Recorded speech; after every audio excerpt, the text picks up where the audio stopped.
Story से पहले मैं आपको बता दूं, मेरा इन चीज़ों पर पूरा ईमान था, लेकिन रिसेंटली मेरे साथ जो वाक़या पेश आया, इसे शायद मैं अपनी पूरी लाइफ में ना भूल पाऊं। ये हम 6 दोस्तों का वो सफ़र है जिसकी मंजिल हम खुद ही नहीं जानते थे।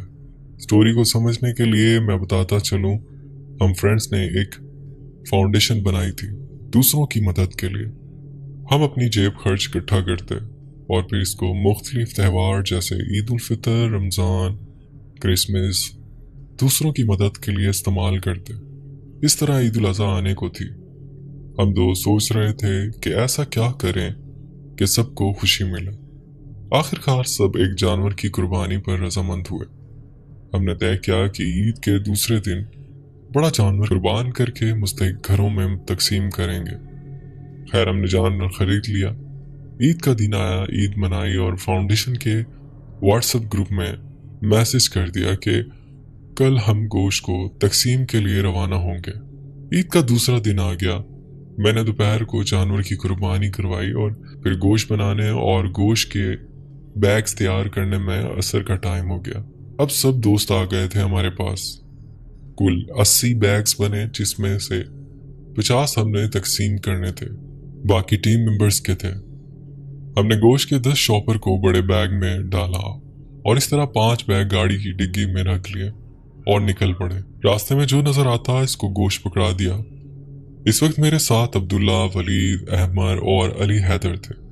अब्दुल्ला कार ड्राइव कर रहा था, मैं फ्रंट सीट पर था और लोगों को रैंडमली गोश्त दे रहा था। वलीद और अहमर मुझे पीछे से शॉपर पकड़ा रहे थे। अभी सिर्फ 10 गोश्त के शॉपर ही बांटे थे कि हम दोस्तों ने कहा कि नहीं, ये तरीका ठीक नहीं, पता नहीं मुस्तहिक तक पहुंच रहा है या नहीं। हमने सोचा किसी मोहल्ले या कस्बे में जाकर घर घर दरवाज़ा बजाकर गोश्त तकसीम कर दें। चलें जी, डिसाइड हो गया कि हम किसी गांव जाएंगे। वलीद ने कहा कि बूरेवाला से चीचावतनी के रूट पर बहुत से गांव हैं, वहीं चलते हैं। हमारे पास और कोई ऑप्शन नहीं था, हमने यही मान लिया, लेकिन हमें नहीं पता था कि ये हमारी सोच को हमेशा के लिए बदल देगा। अब तक मगरिब की अजान हो चुकी थी। हमने कार रोककर एक छोटी सी मस्जिद में नमाज पढ़ी और सफर पर चल पड़े। अंधेरा होने लग गया और हम आबादी पीछे छोड़ आए। ऑडियंस में से कोई बूरेवाला से चीचावतनी वाली साइड पर गया हो तो इसे पता होगा कि रोड कितनी खौफनाक है। अदनान भाई, पूरी रोड पर एक भी लाइट नहीं, यूं लगता जैसे एक ना खत्म होने वाली रोड है। आसपास में सिर्फ मैदान, दूर दूर तक ना बंदा ना बंदे की जात। खैर, तकरीबन कोई 1 घंटा हम ड्राइव करते रहे। गोश्त खराब होने का भी डर था। अब तक हम वलीद को बुरा भला बोलते रहे कि तू यहाँ लेकर आया। अब्दुल्ला ने कहा कि मैं कार वापस ले रहा हूँ, मुझे कुछ ठीक नहीं लग रहा। मैंने कहा नहीं, अगर अभी 1 घंटा वापस ड्राइव कर करके गए तो गोश्त खराब हो जाएगा। अल्लाह का नाम लो और फर्ज पूरा करके ही वापस जाओ। तकरीबन 10 मिनट की और ड्राइव थी कि हमें एक कच्चा मोड़ नजर आया। अली हैदर ने फौरन कहा कि ये टर्न ले लो। अहमर और अब्दुल्ला ने इसकी मुखालफत की, कहा अगर यहाँ जाना है तो हमें यहीं उतार दो। लो जी, पूरी वीरान सड़क पे गाड़ी रोक ली और हमारी बहस जारी है कि यहाँ पर मुड़े या ना मुड़े। अदनान भाई, वो टर्न बहुत ही खौफनाक था। दूर तक कोई रोशनी नहीं और खामोशी काट खाने को दौड़ रही थी। मैंने इन्हें समझाया कि या तो गोश्त तकसीम कर लो या तो फेंक कर वापस चले जाओ। आखिरकार मेरे समझाने पर वो मान गए। मैं उनमें से बड़ा था, ये सब मेरी बहुत इज्जत करते थे। अब हमने मोड़ ले लिया। तकरीबन कोई 10 मिनट तक ड्राइव करने के बाद हमें अंदाजा हो गया कि हमने गलती कर दी, मगर कोई भी इस गलती को अपनी जुबान पर जाहिर नहीं कर रहा था। सब बहुत अटेंटिव होकर सड़क पर नजरें जमाए बैठे थे। तभी हमें रोड के ऊपर दूर से एक उम्मीद नजर आई। ये रोशनी थी एक बल्ब की। हमें लगा कोई घर होगा, मगर ये एक ढाबा था। इसमें कुल मिलाकर 3 लोग थे। एक तंदूर के पास खड़ा रोटियां लगा रहा था, एक अपने आगे मेज रखे बैठा था और एक हाथ में प्लेट पकड़े ऐसे हसरत से खड़ा था जैसे हमारा ही इंतजार कर रहा हो। वो हमारे पास आया। अदनान भाई, इस शख्स की शक्ल इतनी अजीब थी कि मैं बयान नहीं कर सकता। बड़ी बड़ी आंखें, खराब तरीन दांत, काली स्याह शक्ल और बिखरे हुए बाल। हमने शीशा नीचे किया और इससे पूछा कि हम गोश्त तकसीम कर रहे हैं, क्या आप लेंगे? इसने जवाब नहीं दिया और मुसलसल घूरता रहा। मैंने फिर पूछा, ओ भाई, गोश्त चाहिए? इसने बड़ी भारी आवाज में कहा, हाँ मुझे गोश्त चाहिए मुझे गोश्त। इसका रवैया ऐसे था जैसे हम इसे गोश्त देने ही नहीं, इसे गोश्त लेने आए हों। हमने एक शॉपर गोश्त दे दिया। इसने फिर अपनी भारी तरीन आवाज में कहा, ओ और दो, मुझे और चाहिए। हमने इसे 3 शॉपर गोश्त दे दिए और इससे पूछा, क्या यहाँ कोई बस्ती है जहाँ मुस्तहिक घरों में हम गोश्त बांट सकें? वो फिर खामोश खड़ा हमें घूरता रहा। ओ भाई, कुछ पूछ रहा हूं। इसकी आवाज बहुत अजीब थी। वो फिर बोला, हाँ, यहाँ से आगे सीधे हाथ पर एक बूढ़ी औरत का घर है, वो बहुत भूखी है, इसे तुम्हारे गोश्त की बहुत जरूरत है। हमने कहा, ठीक है, और अब्दुल्ला ने गाड़ी चला ली। कुछ ही आगे गए थे कि हमें इस बुढ़िया का घर नजर आया। उसके इतराफ में भी चंद घर मौजूद थे। सुनसान रोड पर रोशनी की एक किरण भी नहीं और वहां ये घर। कोई चारा नहीं था, हमें जाना ही था। वो घर रोड से थोड़ी दूरी पे था तो हमें गाड़ी खड़ी करके वहां पैदल जाना पड़ा। हम खुश भी थे, वो डर भी लग रहा था। खुश इसलिए थे कि चलो इसके इतराफ में भी घर मौजूद है, सारा गोश्त यहीं तकसीम करके वापस जाएंगे। रात बहुत हो गई है। हम सब ने एक एक बैग अपने हाथ में लिया, मोबाइल फोन की टॉर्च चलाई और घर की तरफ चल पड़े। सोच रहे थे कि अजीब लोग हैं, एक भी बल्ब नहीं चलाया। खैर दरवाजे पर पहुंचे। मैंने दरवाजे पर दस्तक दी। अंदर से भारी सी आवाज आई। वो आवाज बिल्कुल इस ढाबे वाले आदमी जैसी थी। अंदर आ जाओ, दरवाजा खुला है। हम एक दूसरे की तरफ देख रहे थे।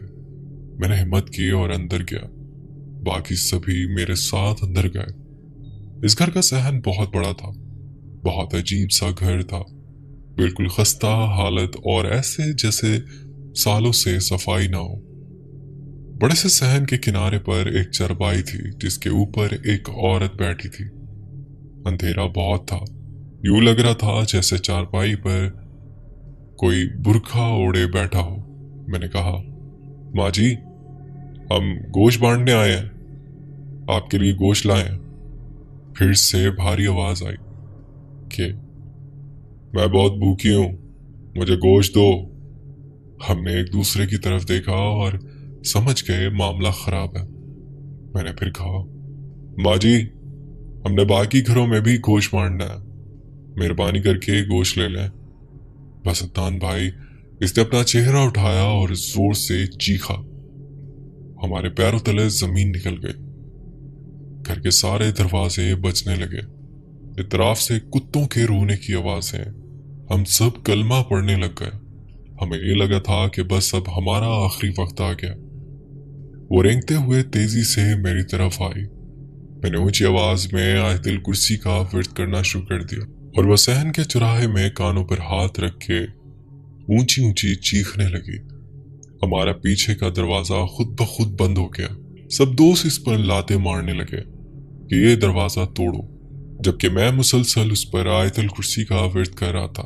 वो बहुत जोर जोर से चीख रही थी और कुत्तों के रोने की आवाज भी मुसलसल आ रही थी। इस वक्त मेरी धड़कन इतनी तेज थी कि लग रहा था कि दिल फट जाएगा, मगर मैंने मुसलसल आयतुल कुर्सी जारी रखी। अल्लाह का शुक्र कि दरवाजा टूटा। हमने सारे गोश्त के पैकेट उधर ही फेंके और उल्टे पैर जितनी तेज हो सका इतनी ही तेज भागे।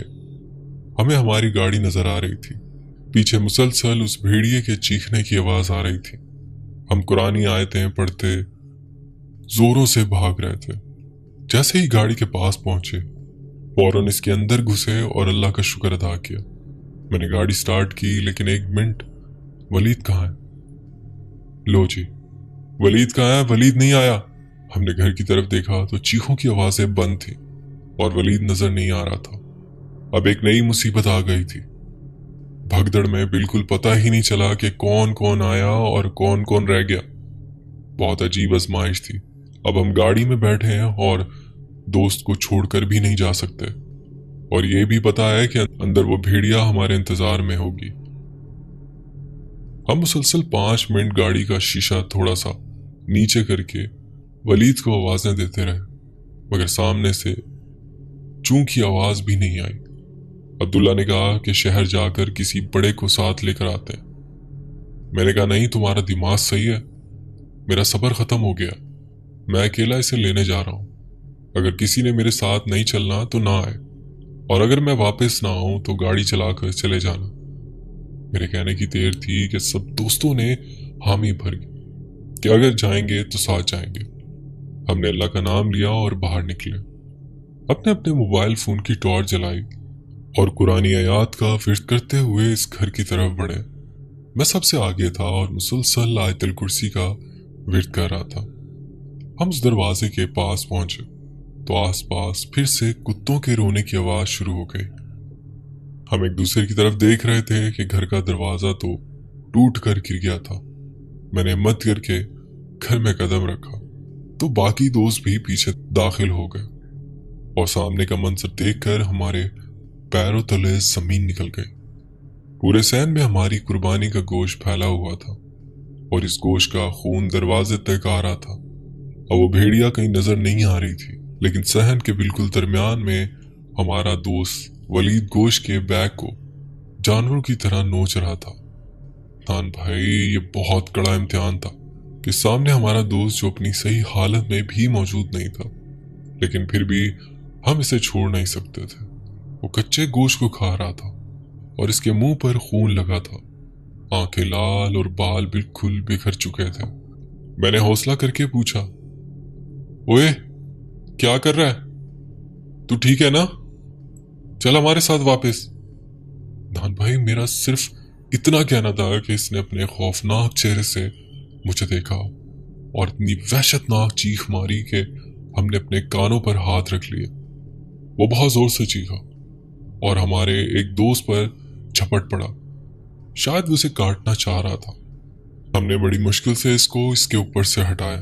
सब दोस्त ऊंचा ऊंचा कलमा पढ़ने लग गए। मैं इस पर जो जो कुरानी आयात मुझे आती थी वो पढ़ने लगा। साफ नजर आ रहा था कि वो चीज वलीद पर हावी हो गई है। मैंने इस पर आयतल कुर्सी पढ़ना शुरू कर दी। वो इस तरह रो रहा था कि मुझे डर था कि कहीं अगर मैंने आयतल कुर्सी पढ़ना बंद ना की तो मेरा दोस्त मर ना जाए। लेकिन जैसे ही मेरी आयतल कुर्सी खत्म होती है तो मैं दोबारा शुरू कर लेता हूँ। इसी तरह जब मैंने तीसरी आयतल कुर्सी खत्म की तो वो बेहोश हो गया। मैंने कहा बस ये बहुत अच्छा मौका है, इसे जल्दी गाड़ी में लेकर जाऊं। हमने इसको उठाया और गाड़ी के पास लेकर गए, लेकिन हम इसको अपने साथ सीट पर नहीं बिठा सकते थे, क्योंकि अगर ये होश में आ जाता तो हमें नुकसान पहुंचा सकता था। इसलिए हमने फैसला किया कि इसे डिग्गी में बंद करके लेकर जाएंगे। हमने डिग्गी खोली और अंदर लिटाया और जल्दी से डिग्गी बंद की। कुत्तों के रोने की मुसलसल आवाज आ रही थी। हम गाड़ी में बैठे, गाड़ी स्टार्ट की और फुल स्पीड से भगाई। हम गाड़ी चला रहे थे कि इतनी देर में डिग्गी पर ठक ठक की आवाज आने लगी। वलीद को होश आ चुका था और ये साफ जाहिर था कि वो चीज अभी भी इस पर हावी है। मैंने कहा नहीं, किसी सूरत भी गाड़ी मत रोकना, कोशिश करो जल्द से जल्द उस ढाबे पर पहुंचो ताकि हम उन लोगों की मदद से उसको कंट्रोल करें। अदनान भाई, रास्ते में ये देखकर मुझे ये यकीन नहीं आ रहा था कि कहीं मैं ख्वाब तो नहीं देख रहा, क्योंकि मुसलसल आधा घंटा हो गया था लेकिन हमें कोई ढाबा नजर नहीं आया, जबकि वो ढाबा इस घर से तो सिर्फ 5 या 10 मिनट की दूरी पर था। अब अल्लाह जानता है कि वो क्या मखलूक थी। गाड़ी की डिग्गी बजना बंद हो गई, मतलब वलीद फिर बेहोश हो गया। हमने गाड़ी नहीं रोकी। अल्लाह अल्लाह करके हमने वो 1.5 घंटे का सफर काटा। शहर गए तो सीधा वलीद के घर उसके वालिद को मैंने सब बताया। इन्होंने मुझे खूब सुना। जैसे ही वलीद को गाड़ी से निकाला, हॉस्पिटल लेकर गए, और जब इसे होश आया तो वो बिल्कुल ठीक था। मतलब जो मखलूक इस पर हावी हुई थी वो सिर्फ इस इलाके की हदूद तक थी, मैंने अल्लाह का शुक्र अदा किया कि हमारा दोस्त बच गया, लेकिन अभी भी मैं सोचता हूँ कि वो ढाबा गया तो गया कहाँ। अगर तो वो ढाबे वाला इंसान था तो इसने मुझे उस घर में भेजा ही क्यों था।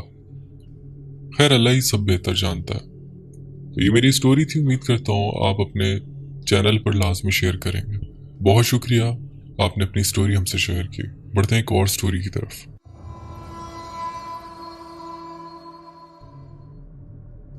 अस्सलाम वालेकुम अदनान भाई, मेरा नाम शाहजेब है और मेरा ताल्लुक पंजाब डेरा गाजी खान से। जो स्टोरी मैं आपसे शेयर करने जा रहा हूँ ये वाकया इस ईद पर हुआ। तो खैर, बगैर टाइम ज़ाया किए स्टोरी शुरू करते हैं। स्टोरी शुरू करने से पहले मैं आपको कुछ बताना चाहूँगा। डेरा गाजी खान में एक बहुत ही मशहूर पेट्रोल पंप है। बहरहाल, इस पेट्रोल पंप पे ईद के मौका पर कुछ बड़े सिंगर आते हैं और यहाँ पर सराय की सॉन्ग गाते हैं। तो बस इसलिए यहाँ पर ईद के मौका पर बहुत ही ज्यादा रश होता है। बहरहाल, हम भी यहाँ पर गए हुए थे और काफी ज्यादा एंजॉय कर रहे थे। तभी हमारे कजन के जहन में ख्याल आता कि यहाँ से थोड़ा दूर एक और पार्क है, वहां पर जाकर हम वीडियोस वगैरह बनाते हैं। लेकिन अदनान भाई, मसला ये था कि वो पार्क हमसे आधे घंटे की ड्राइव पर था।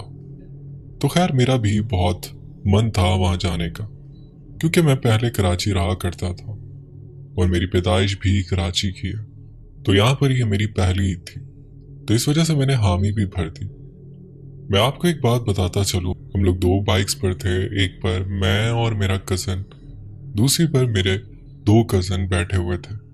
सफ़र करते हुए हमें 10 मिनट ही हुए थे कि जिस बाइक पर मैं और मेरा कज़न बैठे हुए थे वो बाइक चलते चलते ही बंद हो गई। अदान भाई, हम चारों एक सुनसान सड़क पर खड़े हुए थे। हालांकि मेरा जो कज़न बाइक चला रहा था वो थोड़ा बहुत मैकेनिक का काम भी जानता था, लेकिन इसे भी समझ नहीं आई कि आखिर बाइक बंद क्यों हुई है। अब हम लोग सोच ही रहे थे कि क्या करें। इतने में हमारा एक कज़न कहता है कि घर पे कॉल कर लेते हैं, लेकिन हम घर पर कॉल नहीं कर सकते थे क्योंकि इन्हें हमने बताया ही नहीं कि हम कहाँ जा रहे हैं, तो इसलिए हम इन्हें नहीं बता सकते थे। तो मेरा दूसरा कज़न कहता है कि मैं अपने एक दोस्त को कॉल करता हूँ, वो आ जाएगा। लेकिन जैसे ही वो मोबाइल निकालता है तो देखता है कि सिग्नल ही नहीं आ रहे हैं, और जैसे ही हम सब भी अपना मोबाइल निकालते हैं तो सिग्नल नहीं आ रहे थे। इस टाइम तो हमें ये बात इतनी अजीब नहीं लगी, लेकिन जब हमें वहां 5 से 10 मिनट हो गए तब हमने सोचा कि दूसरी बाइक से इसे धक्का लगा के वापस ले चलते हैं। लेकिन जैसे ही हमने दूसरी बाइक स्टार्ट की तो वो भी स्टार्ट नहीं हुई। तब मेरे दिमाग में आपकी कुछ बाइक्स वाली और फूड डिलीवरी वाली स्टोरीज आने लग गई। लेकिन खैर, मेरे कजन्स के साथ ऐसा कोई वाकया नहीं हुआ, तो इसीलिए मैंने उनको ये बताना मुनासिब नहीं समझा। मुझे लगा कि शायद ये मेरा मजाक बनाएंगे, इसलिए मैंने इन्हें नहीं बताया। और इस टाइम रात के 1 से 1:30 का टाइम था। कुछ कारें ही थीं जो कि काफी देर के वक्फे के बाद एक गाड़ी गुजरती थी। कुल मिला के वो रोड उस टाइम पूरा खाली पड़ा हुआ था और हम 4 ही थे जो उस टाइम दोनों बाइक्स को धक्का लगाकर ले जा रहे थे। चलते हुए में खाली 1-1.5 मिनट ही हुआ था कि मुझे मेरे पीछे से किसी के चलने की आवाज आने लगी और दूर दूर तक जहां तक भी नजर जाती थी, और उस मैदान पर कुछ पेड़ वगैरह और मतलब हरियाली थी, लोगों की जमीनें वहां थी। तो खैर, रोड पूरा का पूरा रोड खाली था और मुझे मेरे पीछे से किसी के चलने की आवाज आ रही थी। अब भाई, जिन 2 कज़न के हाथों में बाइक थी वो हमसे कुछ 4-5 कदम फासले पर आगे चल रहे थे और मेरा एक कज़न, हम दोनों इनके पीछे चल रहे थे। अब जैसे ही मुझे आवाज आई मैंने 2 से 3 मरतबा पीछे मुड़कर भी देखा, मुझे कोई नजर नहीं आया। और जब मैंने यही बात अपने कज़न से पूछी तो इसने कहा कि हाँ, मुझे भी किसी के चलने की आवाज आ रही है। अब खैर, इस तरीके के वाकयात और मेरे साथ पहले भी हो चुके हैं, तो इसलिए मैं ऐसे कहता हूं कि अपने कज़न के पास चलते हैं आगे, और वो भी मेरी इस बात पे राजी हो जाता है। अब हम जैसे ही अपने कदम तेज करते हैं तो हमारे पीछे से जो हमें आवाज आ रही थी वो आना बंद हो जाती है। हम जैसे ही अपने कज़न के पास जाते हैं तो उनमें से एक कज़न कहता है कि मुझे वॉशरूम आ रहा, तो यहीं रुको, मैं अभी आता हूँ। हमारी बात सुने बगैर ही वो सड़क से नीचे उतर जाता है। हमने बाइक्स एक साइड पर लगा दी और इसका हम इंतजार कर रहे थे। बहरहाल वो हमसे थोड़ा सा दूर हो गया। अब हमें यहाँ से वो साफ नजर आ रहा था, लेकिन कुछ देर बाद वो हमें नजर आना बंद हो गया, मतलब कि कहीं गायब हो गया। असल में हम 3 कजन आपस में कुछ बात करने लगे। हम इसे बता रहे थे कि हमारे पीछे से किसी के चलने की आवाज आ रही है। उसी दौरान वो हमारी नजर से ओझल हो गया। हम एक दूसरे की तरफ देख रहे थे। जैसे ही हमने उसकी तरफ ध्यान दिया तो वह हमें वहां नहीं दिखा, लेकिन हमें लगा कि शायद वो मजाक कर रहा है। लेकिन जब 2 से 3 मिनट गुजरने के बाद भी वो नहीं आया तो हमें टेंशन होने लगी। तो इसलिए इसे ढूंढने के लिए 2 कजन चले गए। अब मैं 2 बाइक्स के साथ अकेला उस रोड पर खड़ा हुआ था। अब मैं वहां खड़ा ही हुआ था कि मुझे किसी के पायल की आवाज आने लगी, कि जैसे कि कोई पायल पहन कर चल रहा हो। अब ये आवाज धीरे धीरे मेरे करीब आती जा रही थी। अब अदनान भाई, मैं आपको बता नहीं सकता कि इस टाइम मैं कितना डर चुका था। हवाएं भी चल रही थी, इसके बावजूद भी मुझे पसीना आ रहा था। अब जैसे ही वो पायल की आवाज मेरे बहुत ही करीब आ जाती है तो मैं अपनी आंखें बंद कर लेता हूँ। जैसे ही मैं अपनी आंखें बंद करता हूँ वैसे ही वो पायल की आवाज भी आना बंद हो जाती है, और इतने में ही वो 2 कजन उस एक कजन को ढूंढ कर आ जाते हैं। अब मैं यहाँ कुछ रीजंस की वजह से इनका नाम नहीं बता सकता। बहरहाल जैसे ही मैं इन तीनों की शक्लें देखता हूँ तो वो तीनों बहुत ही ज्यादा डरे हुए थे। वो देखकर मैं समझ जाता हूँ कि इनके साथ क्या हुआ था। अब इतने में ही भाई मेरे एक कजन को कॉल आती है, इसके एक दोस्त की। वो इसे कहता है कि हम तुम्हें इस पेट्रोल पंप पर ढूंढ रहे हैं, तुम कहाँ चले गए हो, रश में कहीं गुम तो नहीं हो गए। तो मेरा वो कजन इसे कहता है कि तुम जितना जल्दी हो सकता है हमारे पास आओ। वो इसे एड्रेस समझाता है। वो लोग 10 मिनट के अंदर ही वहां आ जाते हैं। भाई वो 3 बाइक पर 6 लोग थे, और वो जैसे ही यहाँ आते हैं हम इन्हें कहते हैं कि हमारी बाइक स्टार्ट ही नहीं हो रही। इनमें से एक जैसे ही बाइक स्टार्ट करता है तो बाइक स्टार्ट हो जाती है, और जब दूसरी बाइक को स्टार्ट करते हैं तो वो भी स्टार्ट हो जाती है। बहरहाल हम इन्हें वहां पर कुछ नहीं बताते और वहां से जितना जल्दी हो सके हम निकलते हैं। अब अगले दिन मैं इन 3 कजन्स को बुलाकर पूछता हूँ कि तुम्हारे साथ वहां क्या हुआ था। तो जो कजन वॉशरूम के लिए गया था वो बताता है कि मुझे किसी के पायल की आवाज आ रही थी। मैं जैसे ही इस तरफ देखता हूँ जिस तरफ से आवाज आ रही थी तो मैं देखता हूँ कि इस तरफ से एक औरत आ रही है। अब भाई कजन बताता है कि इसे इसकी शक्ल वाज़ेह नजर नहीं आ रही थी, लेकिन जैसे ही इस औरत के पांव पर नजर गई तो इसके पांव उल्टे थे।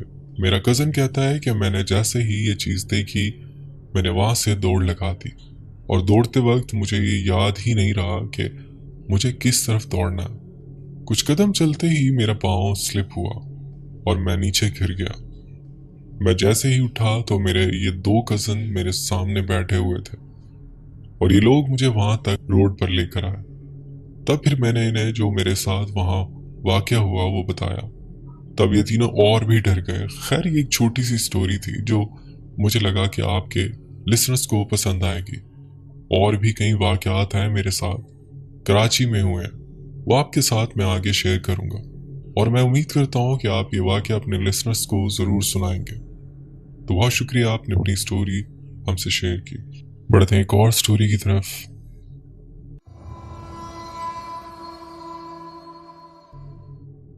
अस्सलाम वालेकुम अदनान भाई, कैसे हैं आप? मेरा नाम मर्तज़ा है और आज मैं आपको अपने एक दोस्त की कहानी सुनाने जा रहा हूँ। एक दिन मैं अपने कज़न से मिलने अपने गांव गया। मेरा इरादा था कि मैं 4-5 दिन वहां रहूंगा और फिर वापस आ जाऊंगा। जब मैं वहां पहुंचा तो सबसे मिला और हम सब ने एक साथ खाना खाया। रात को हम सोने की तैयारी कर रहे थे। आपको बताता चलूं कि इनका घर काफी बड़ा है और कब्रिस्तान से बहुत करीब है, मतलब बिल्कुल सामने कब्रिस्तान है। हम सब सोने लगे तो एक कजन ने कहा कि चलो ट्रूथ एंड डेयर खेलते हैं। हम सब भी राजी हो गए। हमने बोतल घुमाई और मेरी बारी आई। मैंने डेयर मुंतखब किया, ये सोच कर कि रात में क्या ही करवा सकते हैं। एक कज़न ने कहा कि कब्रिस्तान जाओ और वहां से वीडियो बना कर लाओ। मैंने पहले मना किया कि नहीं, डर लग रहा है इतनी रात में, लेकिन वो बोले कि हम थोड़ा सा तुम्हारे साथ चल रहे हैं। तो मैं कब्रिस्तान जाता हूँ। थोड़ा अंदर तो मुझे सामने एक छोटी बच्ची रोती हुई दिखाई दी। मैं फौरन वहां जाता हूँ तो वो अचानक कब्रों के अंदर गायब हो जाती है। मुझे एकदम झटका लगा कि ये अभी तो यहाँ थी, कहाँ चली गई। मैं ये सोच रहा होता हूँ और जल्दी से वीडियो बनाकर बाहर आने लगता हूँ कि मुझे कोई पीछे से छूता है। जब मैं पीछे देखता हूँ तो 10 लंबे लंबे आदमी जिनका मुंह नीचे था और हाथों में लंबी लंबी तलवारें थी, मुझे देखते हैं। मैं बेहोश हो जाता हूँ। जब सुबह उठता हूँ तो मैं घर में होता हूँ। सब लोग मुझसे पूछते हैं कि क्या हुआ। मैं बता देता हूँ सब कुछ। फिर उस कज़न को अकेले ही इसके पापा डांटते हैं और कुछ बोलते हैं जो मैं सुन लेता हूँ। वो कहते हैं कि तुम्हें पता है ना कि वहाँ जिन्नात की घर है, फिर क्यों भेजा इसे वहाँ। ये सुनकर मैं डर गया और दूसरे दिन ही घर आ गया। घर आया तो मुझे रात में ख्वाब आया कि वही जिन्नात मुझे बुला रहे हैं और बहुत मार रहे हैं। मैं रातों को सो नहीं पाता था। फिर अचानक सब ठीक हो गया। फिर एक दिन मैं उसी गांव जाता हूँ तो मैं कज़न से मिलता हूँ और थोड़ा सा मजाक करते हैं। फिर मैं अपने कज़न से उस कब्रिस्तान के बारे में पूछता हूँ। वो बताता है कि यहाँ 50 से ज्यादा जिन्नात के खानदान रहते हैं और ये जितनी भी कब्रें हैं इनमें कोई भी इंसान नहीं है। यहाँ हर जुमरात को कोई ना कोई दफन होता है रात के 3 बजे और वो उसकी दुआ करते हैं, इसलिए वहाँ जाना मना है। लेकिन हमने तुम्हें भेज दिया था ताकि हमें कुछ वीडियोस मिल जाएं वहाँ की। ये सुनकर मुझे बहुत गुस्सा आया कि सबको मालूम था फिर भी भेज दिया। इसके बाद हम वहीं रह रहे थे। रात को हम फिल्म देख रहे थे सब मिलकर, तो उसी कब्रिस्तान से रोने पीटने की आवाज़ें आने लगी। हमें बड़ों ने मना किया कि बाहर मत देखना, ये दूसरी मखलूक है। लेकिन मैंने चुपके से फिर भी देखा तो वो मंजर आज भी याद है। इतना खौफनाक था। वहां 10 फीट के बंदे खड़े थे जो किसी की कब्र खोद रहे थे और इनमें से किसी ने मुझे देख लिया। वो सब मेरी तरफ देखने लगे तो मैं वहां से हट गया। इसके बाद हम घर आ गए और अल्हम्दुलिल्लाह मुझे कुछ नहीं हुआ। एक वाकया था मेरा। अगर ये कहानी अच्छी लगे तो ज़रूर शेयर करिएगा। शुक्रिया।